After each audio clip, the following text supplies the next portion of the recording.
Hello, and welcome to Philosophy 2020, Self and Values, the 2015 Fall Edition here at Walters State Community College in East Tennessee.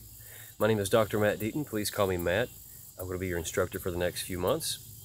This semester we're going to cover 4 different books in our journey through an introduction to philosophy, ethics, and social and political philosophy. The first book is a dialogue on personal identity and immortality by John Perry. The second book is the Little Philosophy book by Robert Solomon. The third book will be Justice, What's the Right Thing to Do by Harvard professor Michael Sandel. And the last book that we'll read for our course project is The Life You Can Save by Professor Peter Singer. So in the class we're going to discuss some interesting questions that you may have pondered in passing over the course of your life, and maybe you've paused to reflect on them a little bit, but most people just cast these questions aside until they take a class like this. And if they're like me, they really enjoy delving through those questions and attempting to answer them in a reason-based, logical fashion, and they continue to study philosophy for quite some time. I hope that you'll enjoy the class, whether or not you become a professional philosopher or get a minor in philosophy or a philosophy degree. My intent and my purpose and my goal for this particular class is for you to become a more thoughtful person, for you to reflect on your beliefs and your views, and for you to come out on the other side of this course with some good reasons to support your views, whatever they may be. Now, I should say up front that regardless of what your uncle or your grandmother or your pastor may have told you, the job of the philosophy professor isn't to turn people into atheists. In fact, I'm a Christian, and so it would be odd for me to attempt to do that. But I've seen some strange things in pop culture recently. There's a movie called God Isn't Dead that suggests that that's the professor's job. We will indeed talk about what it means to have a soul. We'll talk a bit about the nature of a higher being, whether or not we have good reason to think that a God exists or does not. But it's certainly not my intent or my goal or my desire that you lose your faith. Now, if it's the case that you've never reflected on your religious beliefs, we will do some serious reflection in this class, and I will push you and press you to provide reasons to support your views. But the good news is I think that you will be able to develop some really good reasons and good arguments to support your views. I know that I have, after a long journey of much reflection and insight and thought, etc. But in any case, I just like to reassure you up front. Some students come to the class with that sort of worry, and I'm not that guy, so please don't worry about that. Another thing that I typically need to do at the beginning of the semester is simply convince students that the questions we're going to attempt to answer are worth answering. Questions like, what's the nature of intelligence, or what does it mean to know something? How can we know whether God exists? Do we have good reason to believe that? Questions about what does it mean to be a good person? Ethical questions, are abortions permissible, and if so, in which cases, and how can we know? And isn't ethics just a matter of mere opinion, or isn't ethics grounded in religion, etc.? We're going to look at those questions very intently, and we're going to do so with a sort of scientific bent. So you might think of the class as, or you might think of what philosophers do, very similar to what scientists do. We try to answer difficult questions in a very methodical, reason-based, logical fashion.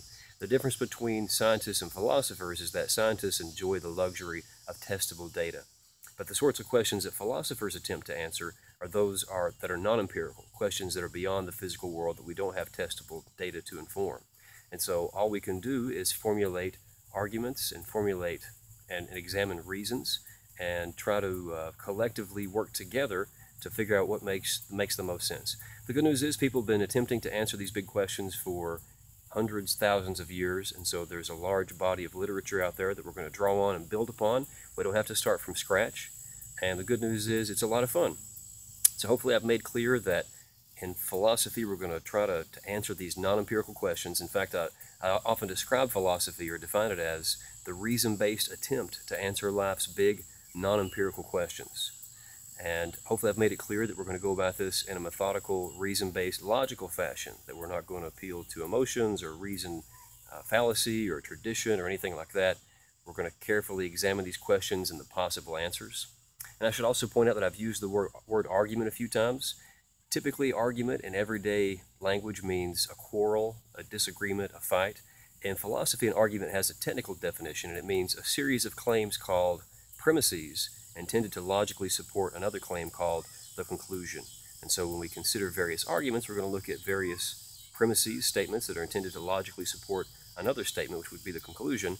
And we're going to examine the strength of the premises and the strength of how well logic binds them together to produce that conclusion.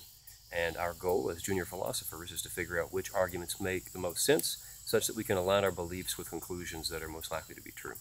So there's a quick preview about what we're going to do. My favorite book for the class has to be Justice, What's the Right Thing to Do, because I specialize in social and political philosophy. But the little philosophy book it gets through a lot of philosophy in a real hurry. And the book on immortality is all about what does it mean to even have a self. So most of us think, or most of us hope anyway, that we'll survive bodily death, but we don't have a clear conception of what it means to be us, what it means to be a person, who we actually are. So that book is going to attempt to define that, help us get clear on what that means. And last, the Singer book is the book we'll use for the course project later in the semester.